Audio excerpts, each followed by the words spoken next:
কেন কাউকে কিছু বলতে পারবি না তুই? কি এমন বলতে পারবি না? আমরা তোর ভালো চাই। তুই যদি আমাদেরকে মন খুলে না বলিস, আমরা কিভাবে তোকে সাহায্য করব?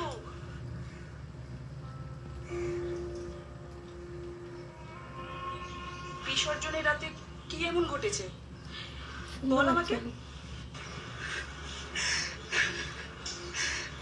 আমি কিন্তু কিছু একটা সন্দেহ করছি। কি সন্দেহ করছো তুমি? ওই দিন রাতে আমাদের বাড়ির সামনে একটা ঘটনা ঘটে। ওখানে কি তুই ছিলিস?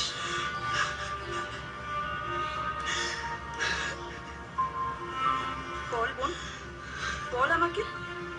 দেখ, তুই যদি ভেবে নিজের মধ্যে চেপে রাখিস, তুই তো কষ্ট পাবি।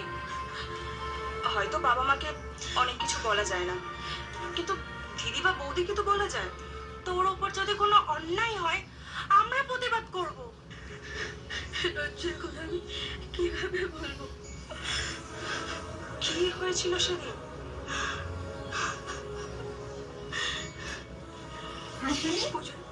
বাবার শরীর খুব খারাপ ছিল, তাই আমরা কোথাও বেরোইনি।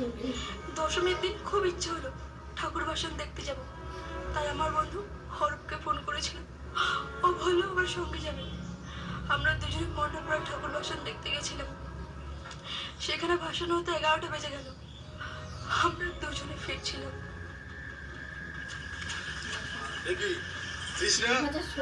এত রাতে কোথায় গেছিলি? ভাসান দেখতে গেছিলাম। ভাসান? তোকে তোর সঙ্গে? আমার বন্ধু, ও আমাকে বাড়িতে পৌঁছে দেবে। বাড়িতে বসে এত রাত্রে একটা বেপার ছেলেকে নিয়ে বাড়ি যাবি, ব্যাপারটা কি ঠিক হবে? ও আমার পরিচিত। আরে পরিচিত তো তোর গ্রামের লোক তো আর